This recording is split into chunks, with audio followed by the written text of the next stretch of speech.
Ya, selamat bertemu lagi saudara dan saudari yang dikasihi. Yes.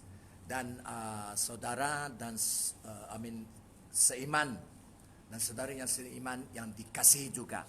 Shalom ya. Damai dengan Tuhan, damai dengan diri sendiri, damai dengan sesama manusia, damai dengan semesta alam. Itu shalom. Saya Pastor Miller. Hari ini saya mau berkhotbah tentang pekerjaan Roh Kudus dalam gereja. Amen. Oke, sebelum itu kita mau tahu bagaimanakah kita Kristen tahu bahwa kita telah dipenuhi oleh Roh Kudus, ataupun kita telah menerima Roh Kudus, ataupun dalam satu perkataan yang lain kita telah dibaptis dengan roh dan dengan api. So, bagaimana kita tahu? Mau tahu? Itu satu soalan yang penting juga. Adakah saya memiliki Roh Kudus di dalam hidup saya? So kita mau tahu. Oke, saya membawa kita kepada Kisah Para Rasul pasal 2 ayat 4. Tulis saja yang mengambil nota. Ya, saya mau merujuk kepada Alkitab, firman Tuhan, dan juga pengalaman diri saya. Ini penting. Pengalaman kita sebagai orang Kristen, pengalaman rohani harus disahkan dengan firman Tuhan. Amen. Karena kita boleh mempunyai banyak pengalaman. Pengalaman dari setan pun boleh mengindahkan. Firman Tuhan di dalam 2 Korintus pasal 11 ayat 14 mengata, setan pun menyamar sebagai malaikat terang. So dia menyamar. So kita kalau ada pengalaman sebagai orang Kristen, pengalaman rohani ini harus dikonfirm, disahkan dengan Alkitab. Amen. So bagaimana kita tahu kita memiliki Roh Kudus di dalam hati kita? Kisah Para Rasul pasal 2 ayat 14 ayat 4. Ayat 4. Setelah murid-murid Yesus 120 di bilik atas di Yerusalem menerima Roh Kudus pada hari Pentakosta, firman Tuhan mengata mereka berbahasa dalam bahasa lain yang diberikan oleh Roh Kudus. Pelbagai bahasa di dunia ini. Oke, dan kalau kita terus membaca dalam Kisah Para Rasul pasal 10 ayat 46. Di sana Rasul Petrus di rumah Cornelius. Cornelius bukan orang Yahudi. Cornelius adalah orang yang bangsa lain. Tetapi mereka mau mendengar berita baik. So, di rumah Cornelius itu Petrus memberitakan Injil. Kita membaca dalam Kisah Para Rasul pasal 10 ayat 46 itu. Belum habis Petrus memberitakan Injil, Roh Kudus sudah turun atas semua mereka yang berhimpun di sana di dalam rumah Cornelius. Dan firman Tuhan mengata, bila Roh Kudus turun atas mereka, mereka semua di sana berbicara, bercakap-cakap dalam bahasa yang lain yang diberi oleh Roh Kudus untuk mengatakannya. Dan mereka memuliakan Tuhan. Dan lagi kalau kita terus baca Kisah Para Rasul pasal 19 ayat 6, yaitu Rasul Paulus di Efesus, kota Efesus, dia bertemu dengan 12 orang murid Yesus.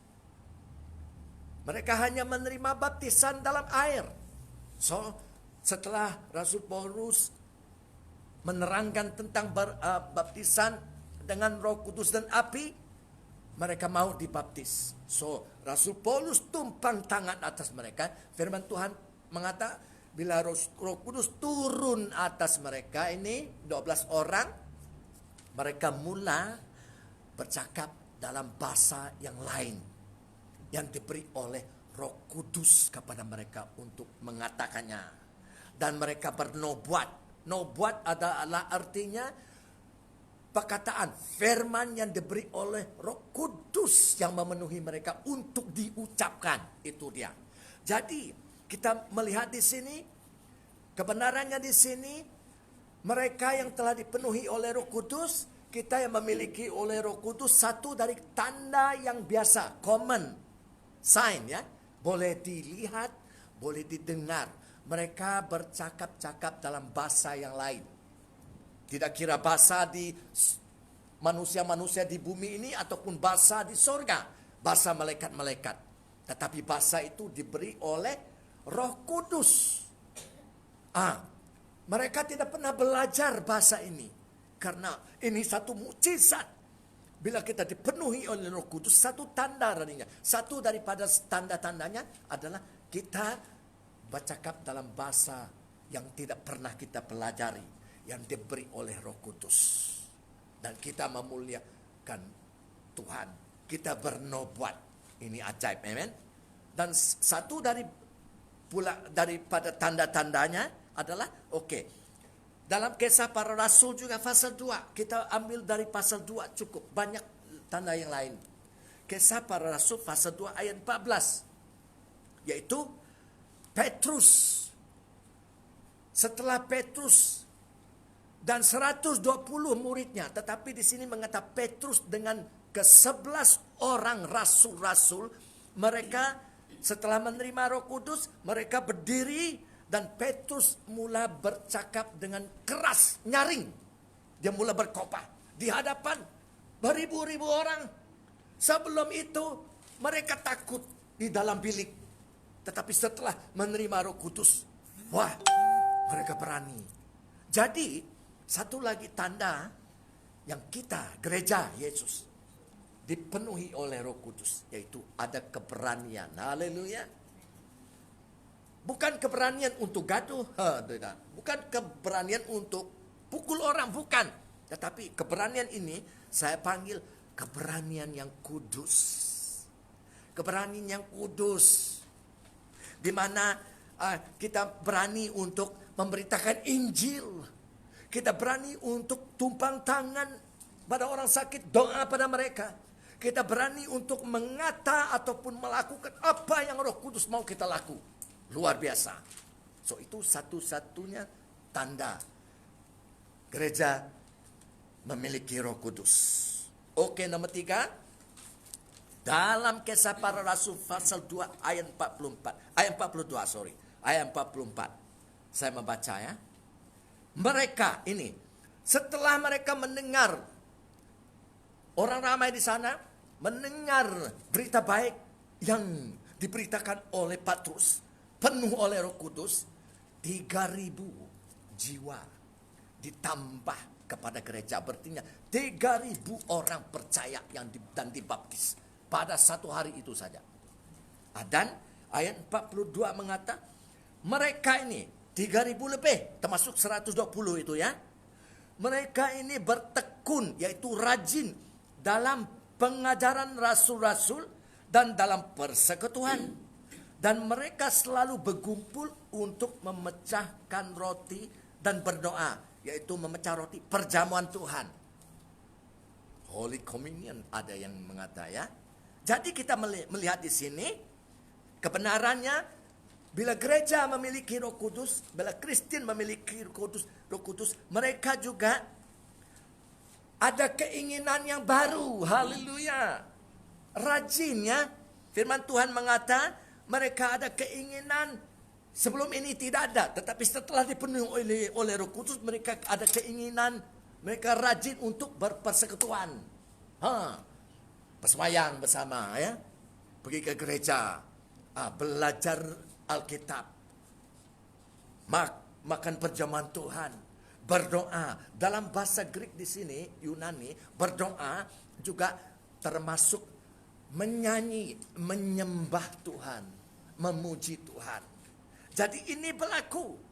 Jadi kalau kita memiliki kebenaran ini, pengalaman ini, kita tahu Roh Kudus sudah datang.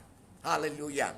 Dan lebih daripada itu, kita melihat dalam ayat 44, pasal yang sama, pasal 24 ayat 44, dan semua mereka, yaitu 3.000 lebih orang yang percaya di sana.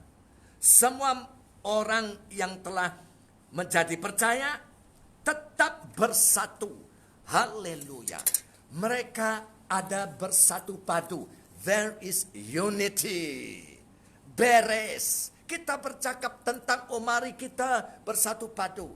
Tetapi tanpa Roh Kudus hanya mulut. Roh Kudus adalah roh yang menyatu padu Kristen ataupun bangsa-bangsa. Amen. So, ini adalah satu-satu dari tandanya. Kristen ataupun gereja mengetahui bahwa kita telah dipenuhi oleh Roh Kudus. Amen. Haleluya. So tajuk, sekali lagi tajuk khotbah saya hari ini adalah pekerjaan Roh Kudus di dalam gereja. Yaitu apa yang dilakukan Roh Kudus di dalam hidup Kristen dan melalui hidup Kristen yang dipenuhi oleh Roh Kudus. Amen. Yesus mengatakan di dalam Kisah Para Rasul pasal 1 ayat 8, dia mengatakan kepada murid-muridnya, kamu akan menerima kuasa apabila Roh Kudus turun atas kamu. Apa? Kamu akan menerima kuasa apabila Roh Kudus turun atas kamu. Kuasa. Semua kita tahu apa artinya kuasa. Amin. Yes. Tetapi ini adalah kuasa bukan dari dunia ini. Ini adalah kuasa mengatasi segala kuasa yang ada di dunia ini. Karena ini adalah kuasa surga. Ini adalah kuasa Allah sendiri. Roh Allah, Roh Kristus, Roh Kudus. Gelarannya lain, tetapi ia adalah sama. So, saya mau memberi sedikit ilustrasi ya. Motosikal ada, big bike pernah kita, memang semua yang orang tahu motosikal ya, motosikal yang besar cc ya, kira motosikal itu ada 1.200 cc powernya, kuasanya kan. Walaupun orang kecil pun menunggang motosikal yang 1.200 cc itu, wah, dia boleh naik bukit sana sini, pergi marata tempat, no problem, senang saja karena dia memiliki kuasa yang besar. Dia digerak oleh kuasa yang besar. Amin. So, dia berhenti di traffic light, lampu isyarat. Dan tiba-tiba di sebelahnya ada seorang yang besar sekali, orang itu tinggi, otot besar, juga menunggang motosikal. Tetapi 100 cc. Sekali lampu isyarat merah menjadi hijau, berum tekan minyak orang kecil tadi. Tidak nampak lagi. Orang kecil itu menunggang, digerak oleh kuasa yang besar. 1.200 cc. Orang yang besar yang kuat ini digerak oleh 100 cc. Jalan juga, tetapi tidak nampak orang yang kecil karena kuasanya besar. Amen. Tetapi saudara, orang yang kecil ini karena dia memiliki kuasa yang besar, dia digerak oleh kuasa motosikal yang besar 1.200 cc, berum, tidak kelihatan. Dia boleh masuk, dia boleh go out of control. Dia boleh masuk mana? Bukan longkang, masuk hospital, belum tahu lagi hidup ataupun mati. Saudara, kuasa Roh Kudus tidak terhingga. Kuasa Roh Kudus tidak membuat orang out of control. Tidak pernah. Sebenarnya kuasa Roh Kudus membuat orang in control. Haleluya. Kuasa Roh Kudus tidak pernah membuat orang tidak dapat mengawal diri. Ya, out of control berartinya tak dapat dikawal. Sebenarnya kuasa Roh Kudus membuat Kristen under control, dapat dikawal. Haleluya. Kalau saudara, banyak dulu saya pun Kristen, tetapi tidak memiliki Roh Kudus. Hidup saya tidak dapat. Semuanya out of control. Ya. Tak payah mau cerita dia. Suami istri Kristen pun boleh gaduh. Kacau bilau sana, rumah pecah belah. Tunjuk jari sana sini. Out of control.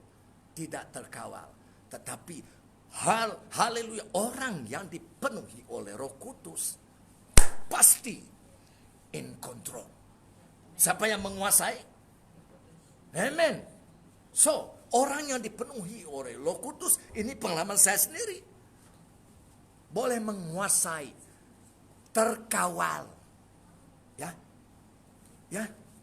Dia mau marah orang, mau pukul orang, tetapi dia boleh dikawal. Dia ada kuasa yang besar, Roh Kudus. Amen. So, saudara, kebenaran satu lagi ialah ini. Tidak berarti kita dipenuhi oleh Roh Kudus, kita baik, berbuat baik, semuanya baik. Kenapa? Kita, gereja, ataupun Kristen yang telah dipenuhi oleh Roh Kudus, kuasa yang besar itu masih menguasai diri kita. Betul? Berartinya, we are still in control of ourselves. Kita masih menguasai diri kita. Berartinya kita masih boleh buat suka-suka, Pak. Betul? Kita boleh mencuri. Yes. Boleh. Tetapi yang indahnya, kenapa? Roh Kudus tidak pernah memaksa. Dia tidak pernah mau menguasai kamu tanpa kamu dan saya mengizinkannya.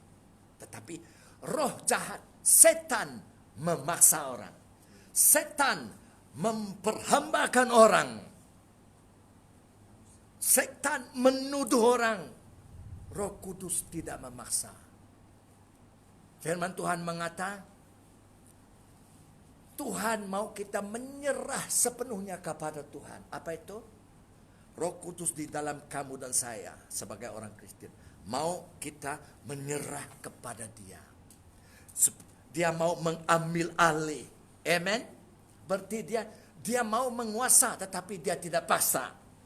Tetapi sungguh diberkatilah orang Kristen yang menyerah dirinya kepada Roh Kudus untuk dikuasai oleh Roh Kudus. Dan bila Roh Kudus menguasa, dia tidak paksa.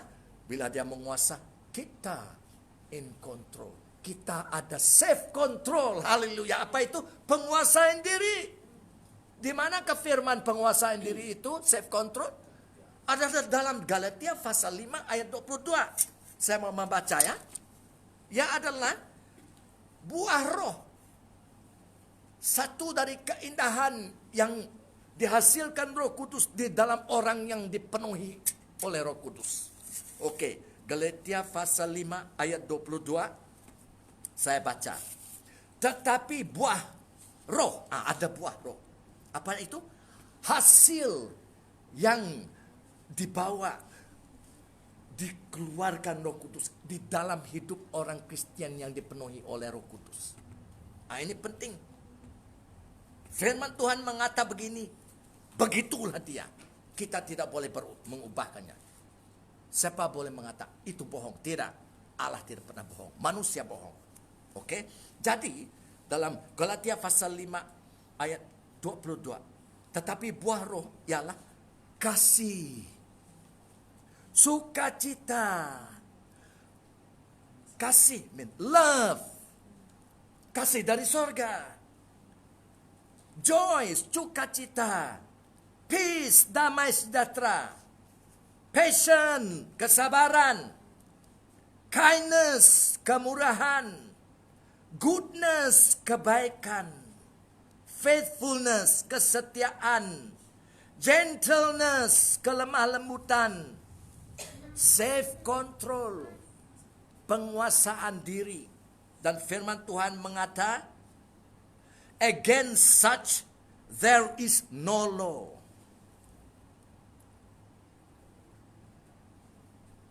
Tidak ada hukum yang menentang hal-hal itu. Tidak pernah di dalam dunia ini kita membaca undang-undang. Kalau kamu ada kasih, kamu bersalah, hukum.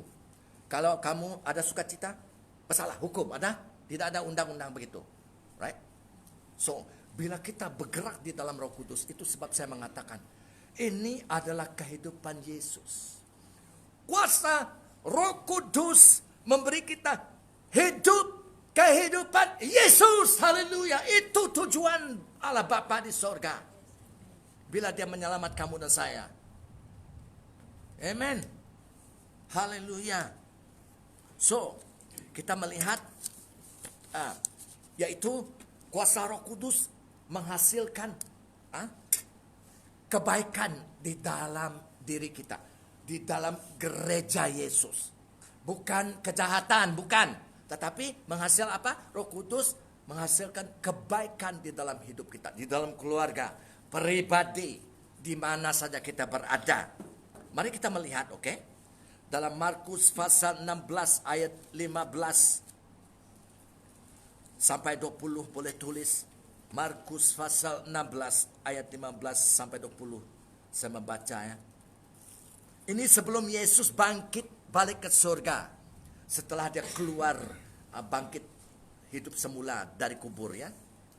Dia mengatakan kepada murid-muridnya. Lalu ia berkata kepada mereka, pergilah ke seluruh dunia. Beritakanlah Injil kepada segala makhluk.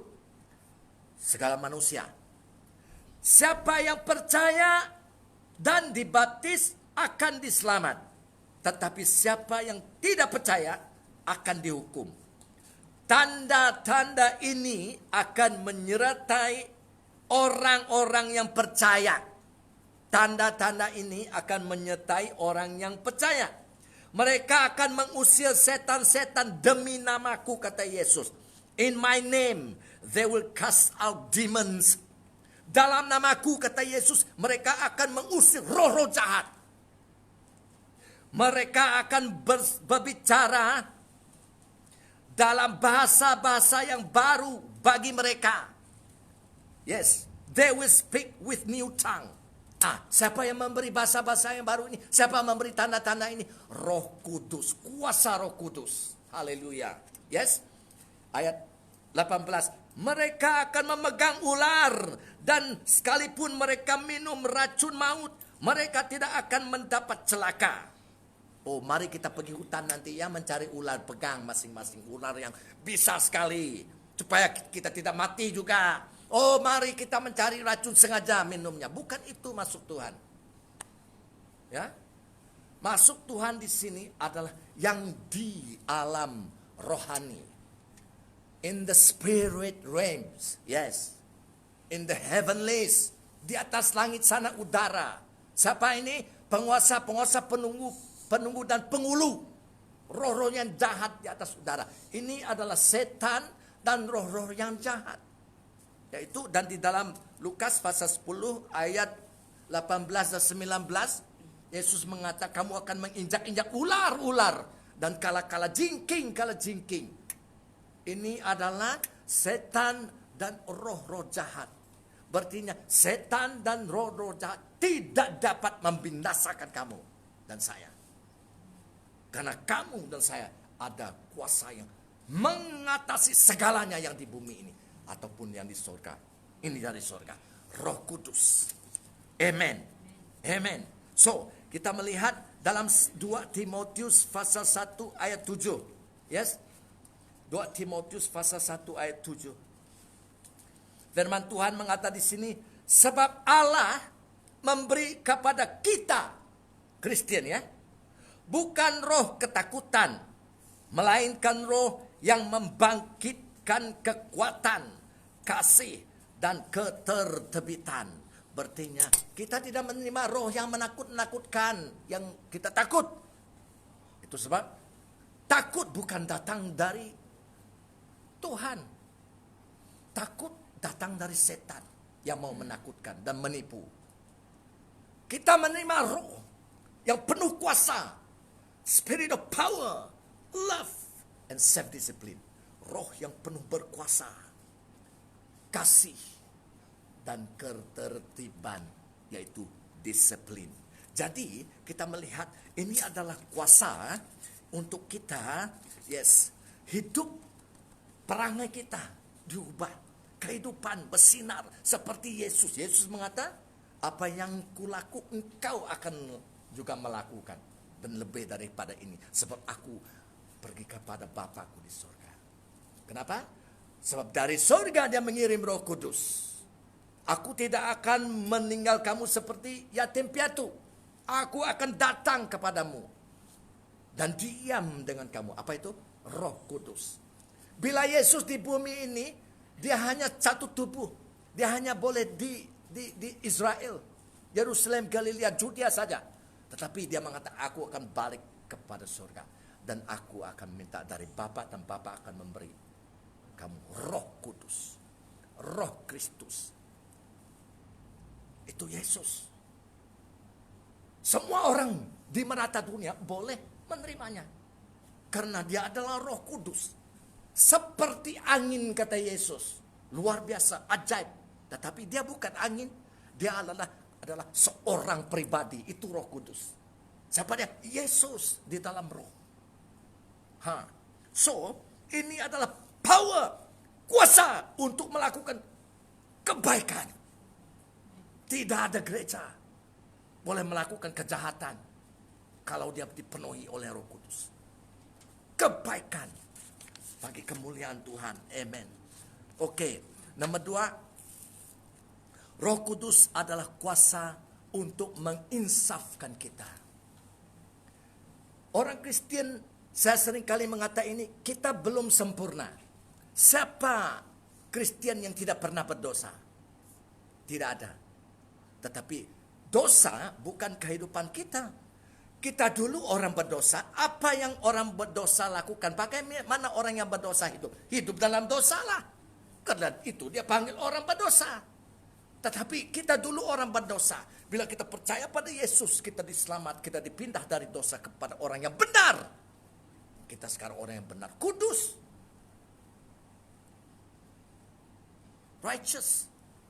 Dan bagaimana orang kudus hidup? Dia hidup kudus. Tetapi di dalam tubuh ini masih korup, masih tubuh yang lama, yang fana, belum sempurna tubuh. Roh kita sudah ciptaan baru. Jiwa kita terus dibarui bila kita membaca firman Tuhan. Makin seperti Yesus dan Roh Kudus yang membarui, yang menolong kita. Tubuh masih lama. Sebentar nanti dalam pengangkatan Yesus datang mengambil kita kembali ke surga, baru kita memiliki dan diberi tubuh yang baru, yang mulia. Genapilah firman Tuhan. Kemuliaan bagi Tuhan. Yes. Oke? So, nomor 2, kurang lebih, Roh Kudus adalah kuasa yang menginsafkan kita. Kristen ataupun bukan Kristen. Bagaimana bukan Kristen boleh diinsaf oleh Roh Kudus? Dia tidak ada Roh Kudus. Kamu dan saya yang memiliki Roh Kudus, bila kita bercampur dengan orang yang bukan Kristen, mereka boleh diinsaf oleh yang di dalam kamu dan saya. Amen. Roh Kudus. Yes. Oke. Menginsaf. Oke, kita mau membaca di dalam Yohanes pasal 16 ayat 8. Oke. Ya, Yohanes pasal 16 ayat 8, Yesus mengatakan kepada murid-muridnya. Dan kalau ia datang, siapa ia datang? Roh Kudus. Ia, yaitu Roh Kudus, akan menginsafkan dunia akan dosa, kebenaran, dan penghakiman. So, Roh Kudus adalah kuasa yang menginsafkan kita. Berartinya Roh Kudus di dalam kita itu, di dalam hati kita itu, di dalam roh kita itu mengatakan sesuatu kepada kita. Itu menginsaf ya. Berartinya menginsaf adalah Roh Kudus menyadari kita tentang dosa. Dan waktu yang sama dia juga menyadari kamu dan saya tentang kebenaran. Jadi, berarti contoh, saya memberi contoh. Bila kita Kristen, ya sudah dimiliki Tuhan dan dipenuhi oleh Roh Kudus tidak menguasakan, tidak memaksa, tidak. Kita masih boleh memilih untuk buat suka-suka.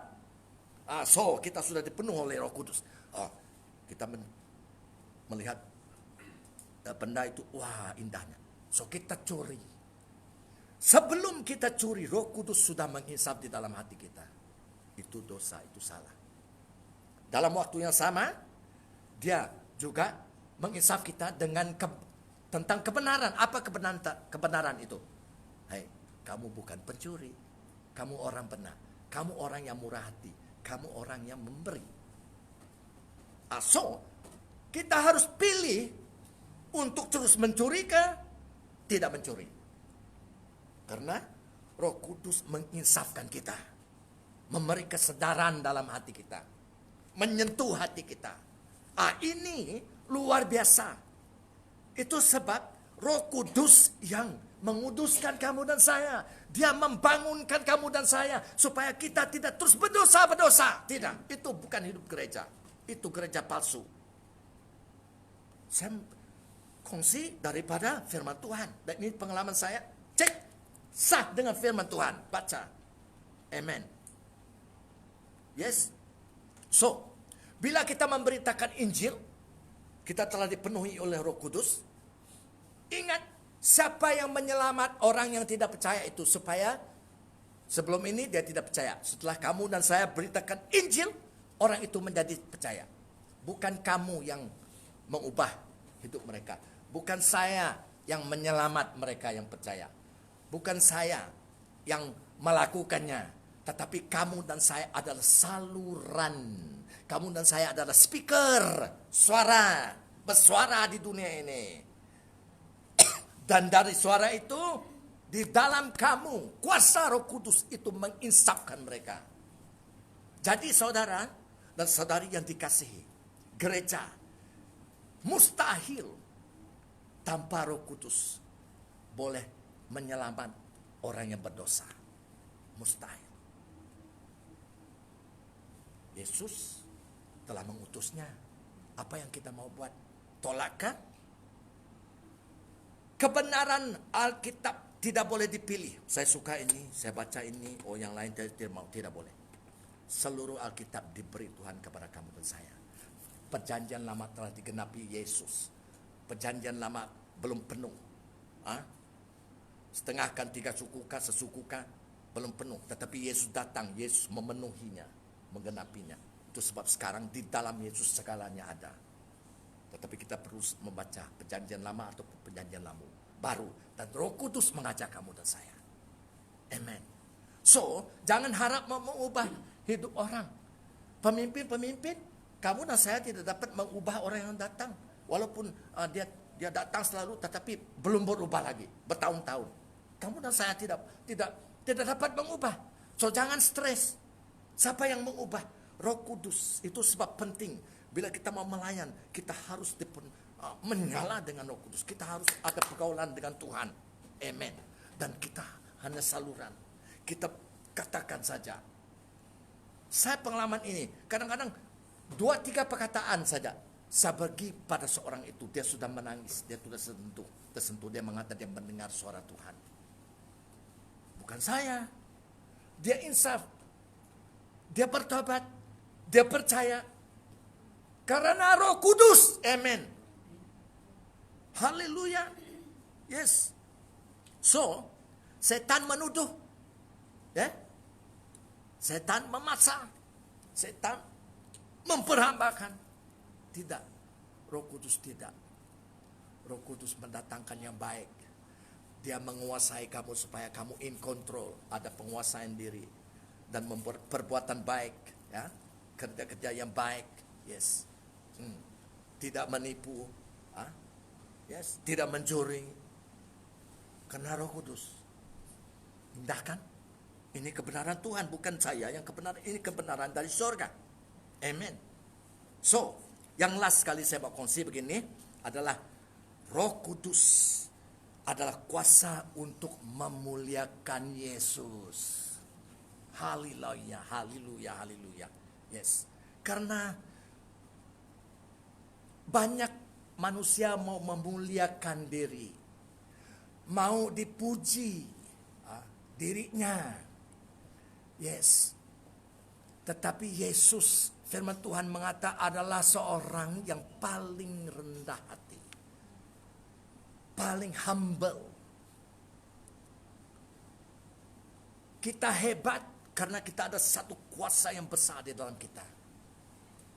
Kehebatan itu bukan kamu. Kamu dan saya adalah salurannya. So, siapa yang harus dipuji dan puja? Allah Bapa. Yesus Kristus. Dimuliakan. Yes. So, gereja Tuhan di bumi ini adalah gereja yang memuliakan Yesus. Amen. Dengan mulut, haleluya. Dan dengan kehidupan, dengan perbuatan baik, membuat perbuatan baik dengan sukarela, sukacita. Ini ajaib, haleluya. Yes. Orang sakit disembuh, yang dirasuk roh-roh jahat dibebas, yang mati dibangkit. Ramai yang percaya Yesus Kristus karena kita memberitakan Injil. Semua ini adalah dengan kuasa Roh Kudus. Bukan hikmat manusia. Bukan tenaga manusia. Bukan karena manusia pandai-pandai bercakap. No. Adalah karena kuasa Roh Kudus. Haleluya. Dan kita memuliakan nama Yesus. Bukan memujikan diri sendiri. Tidak. Bukan memuliakan diri sendiri. Tidak. Yesuslah yang dipuji dan dimuliakan. Sentiasa di dalam hidup kita sebagai orang Kristen gereja, seharian di gereja, dalam pelayanan kita, di dalam rumah, di luar rumah, di pasar, di pejabat, di sekolah, di seluruh dunia. Nama Yesus dipermuliakan. Amen. Tuhan memberkati.